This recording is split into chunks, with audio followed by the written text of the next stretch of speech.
What's going on, Paisanos? V here, coming at you, well, with another market watch today.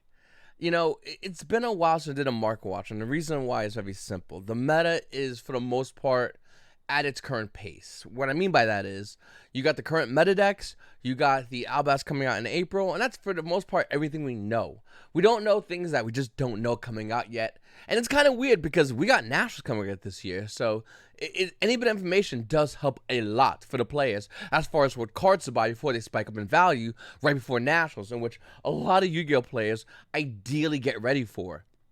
Now, with that said, older cards just still have a crazy amount of value, and it's always increasing. And the reason why, obviously, because if it's hard for you to get, I want it times 3. Guardian Chimera out of Battle of Chaos is going to be used when Albas is out. In fact, not only is it going to be used, you're going to need to get 2 of these cards. Right now, the current card, Secret Rare out of Battle of Chaos, is roughly around $17 to almost $18. Once again, you're going to need to grab 2. I will say it's good to wait. Pre-sale prices had this card near around $50, and you can see it over here just tanking down, and this might be the floor. I mean, looking over here on the 1 month price chart, it's pretty much at $17. It's went down $1 or 2 in there, but for the most part, it's not a bad price to buy this card at. Hopefully, as time goes on, the price goes lower, but you're gonna want to make plans to get this card as soon as possible if you are looking to play Albas immediately. Then we have Sword Soul, Sinister Sovereign, Queen Xing Long Yang. That's what I think the name is. This card with a pre-sale price of also roughly around $50 is now down to about $3. You only need 1 of these, by the way. And if you're looking to play Sword Souls, this is definitely the card you're going to want to grab. Once again, $3 for a card in Sword Souls, a deck that is arguably one of the tier 1 decks in the meta. Not a bad buy. We also have, obviously, Grand Creators. And when I mean Grand Creators, I mean Adventurers featuring other stuff you just like to have. Looking at the price point of Adventurers, they didn't want to go down anytime soon. In fact, not only did they not go down, they went up. Red Aramisia is currently roughly around $63. Water Enchantress of the Temple is roughly around $70. And that's the 2 money cards as far as the Ultra Rares. If you want the CRs, well, the CRs kind of come down, right? Allegedly. Red Aramisia right now, Collector's Rare from a verifiable seller is about $150 a copy. If you want to turn around and go ahead and grab the Water Enchantress of the Temple, this card is roughly around $175 a copy. So, yeah, they went down, depending how you look at it, if you include the fact that they were already insanely expensive for what they are. I will say, though, there are a lot of great cards I would like to have in here, though. I mean, Torrential Tribute CRs, highest rarity versus Torrential Tribute being $88, not bad. This card's looking to go up, by the way. Looking at the rest of the stuff, I mean, Exquisite is a great deck core, and the most expensive one is a CR Michaelis. Once again, $35. They're cheap. Foxy was roughly around $50, and you can see it going down, roughly around $45. I will see his card going down more as time goes on, so don't be shocked if that happens. We're kind of already going to guess it's going to be a thing. Alibert the Jester Despia is done being down in value. This is the past month chart where it was at 61. Looking about Alibert right now for the first verifiable seller, it's roughly around $67. After that one has sold, though, you're going to pay roughly around $68 to $69 a copy for Alibert. And if you're thinking, well, V, I'll just wait till Albas comes out. Yeah, no. Let me explain. Once April rolls around, and we do get a Despias with the Albas structure releasing, Albas is not in it. Well, Alubra is not in the Albas structure, I should really say. Will Konami hit this deck? No, there's no reason to. Not only is there no reason to hit this deck because it recently came out, this deck is going to be a national level deck. Right now, this deck was out right now. This deck would be one of the best decks in the game to compete against Phantom Knights. Once again, Phantom Knights can only scythe on my turn. This deck doesn't care what turn it plays on. It'll just play on your turn. Problem solved. Scythe does nothing against this deck. Now, it does slow it down a little bit, so it's not bad to do Scythe against this deck, but overall, it's not amazing. This deck in the OCG, even with 3 Max C, is beating cheeks left and right. You better hope Max C goes to 3. If this deck comes out fully unlocked at Nationals, the best player at Nationals is a player running this deck, mark my words, 100%. It's a very skill-tested deck, and it gives you a lot of value immediately the minute you start activating cards. I'm going to have some more videos coming out showing this deck off once it is around the time of April, when this deck's available. I might even do a Despia profile to explain why Despias are so important, and you better learn what they need to do right now, because if you don't learn what they do, you're going to lose to them. We have live twins, let's be honest. Like, this is another thing that I want to get. And I wanted to share it with you because I guarantee I'm not alone. I mean, yeah, you get low-ready live twins, easy mode, but high-ready live twins, best live twins, evil twins, depending on how you want to look at it. Especially with the recent Yu-Gi-Oh! Day mat, well, Yu-Gi-Oh! Is it back to dual mat? Looking kind of nice. Except the fact that this stuff is insanely expensive. Abyss Duel is a phenomenal card that a lot of players have just kind of forgotten about. Abyss Duel at the OTS Tournament Pack 13, Ultimate Rare, current price point is going down a bit. It's roughly around $63. And to be honest with you, this card is really good. I'm not sure if your deck can make level 4s, but if it can, and you're looking to play against, I don't know, you call me crazy, but Phantom Knights, you Abyss Duel them and watch them squirm. There's not much they can do. At best, if they're lucky, maybe they'll be able to go ahead and access, or hard draw, I should really say, the Adventure package. But that's what any deck running Adventures. Other than that, it's going to be really hard for them to kill you with Abyss Duel already activated on board. Ghost Ogre Snow Rabbit is all over the place. Last time we talked about this card, it was roughly around $200. The price was going up even higher. And right now, looking at Ghost Ogre Snow Rabbit, it's still roughly around $200 for a place at Germans. But if you want an English one, you're looking at $225 a copy. Now, don't be wrong, Ghost Ogre Snow Rabbit highest rarity is gorgeous, beautiful. But I'll tell you right now, the other rarities besides gold's disgusting. The other rarities, like the Ultra Rare Dual Devastator, is only $3 for the alternate art version of the card. And it looks absolutely amazing. I don't think there's any wrong answers besides gold for Ghost Ogre and Snow Rabbit. Okay, so if you want to grab it, I mean, this is a card you're going to want to use. It's great against Adventurers, and the opponent doesn't draw Adventurers, trust me, Ghost Ogre Snow Rabbit is going to be putting in work. Especially the fact that we have Emergency Teleport at 3. So you can bring this card on your opponent's turn, and you can activate it on board on your opponent's turn. Pretty nice. Blacklisted Soldier, Soldier of Chaos is a card in which I really like and don't have any purpose to use. Let me know in the comments down below if that's with you as well. This card, Secret Rare, out of Battles, Legends, of Revenge is $89. The Ghost Rare, by the way, it's going down in value, but the Ghost Rare is roughly around $170, and the Ultimate Rare at OTS Tournament Pack 17, oddly enough, is only about $83. And the reason I say oddly enough, because the Secret Rare is around this, well, actually a little bit higher. Well, why is that, you might ask? Simple. OTS 17 is still relatively new, and since it's relatively new, it's going to be the one everyone's going to be opening. Everyone's going to be throwing online, so that's why we see a lot of listings here. 29 listings, as opposed to Secret Rare, which is only 17 listings. And the Ghost Rare, well, who really wants to buy a Ghost Rare version of this card? I mean, don't get me wrong, I love Ghost Rares, but the newer Ghost Rares Konami has been doing feels like more like a cash grab than an actual, like, good cards. If they want to make Ghost Rare, make Ash Blossom a Ghost Rare, but they don't. They made BLS a Ghost Rare, turn around, and then made it an OTS Tournament Pack 17 as Ultimate Rare. They've done this before. It's just, yeah, I disagree with this.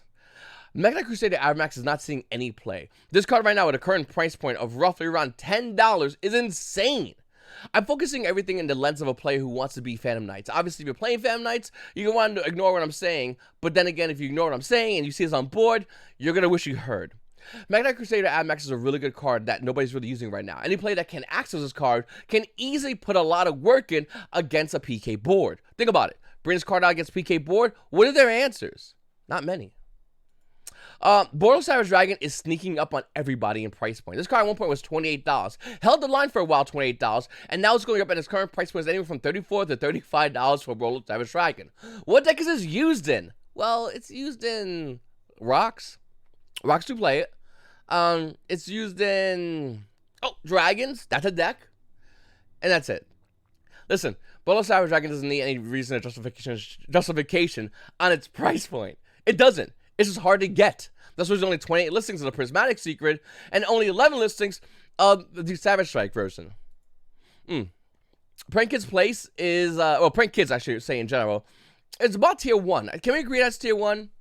Looking at Prank Kids, I want to say that this deck is not only tier 1, but it's dirt cheap.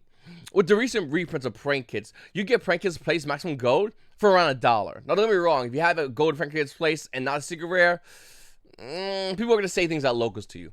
But overall, though, this is a tier 1 deck. That is dirt cheap.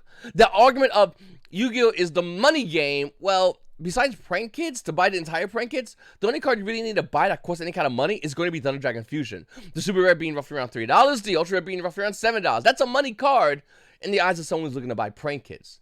Don't get me wrong, you still need access code Talker. That card gold rare is roughly around $45 to $50 depending where you go. But after that, that's it. I mean, Prank Kids is relatively dirt cheap. You don't need Adventures, though I will say with Adventures, you can win more. Without Adventures, you can still win, but you're still fighting a little bit more of an uphill battle. I know I always talk about Sky Strikers, and the reason why is because Strikers and Konami kind of go hand in hand. Whenever there's a deck, whenever there's a meta, I'm always saying to myself, all right, Konami, show me the Striker stuff or anime waifu stuff. And they normally do. Now, with that said, let's be honest, Strikers is a good deck. It's a really good deck. It's not a deck that you can just take out of the deck box anymore and throw on the table and hope to win. You actually gotta like play skillfully. And it fell into that skillful category. And the weirdest thing about it is it's been around forever, but still is now a skillful deck. Whereas when it first came out, you activated engage. You didn't win? Okay, Kagari, engage, and it was goofy. With that said, though, Striker cards are going up in value. You'd be blind to say they weren't.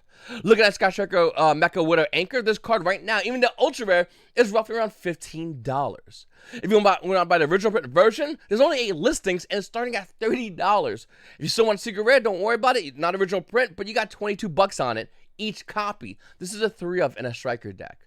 Strikers gonna be money no matter what. Whether or not they see play today, if they stop seeing play right now, there will still be a money deck. Waifu artwork, Konami always constantly just makes everything for Strikers, and we know they're gonna get a new card coming out soon that is really, really good and heavily needed for any Striker player.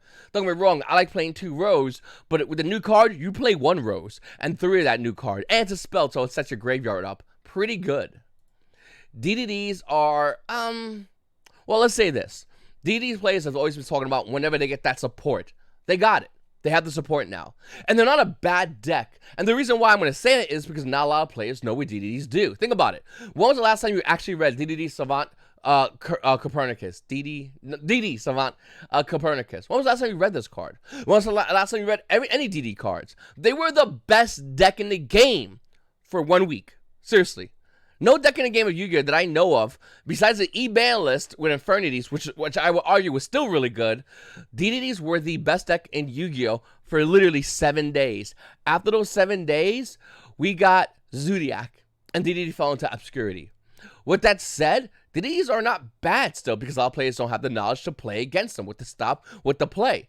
So every player that does have that knowledge is going to have a better game state against DDDs. Nevertheless, with the new cards that came out recently, the deck is still really good, and the price points on the cards are showing it. DDD Savant Copernicus only came out in Structure Deck Pendulum Domination. That was forever ago. I mean, years ago.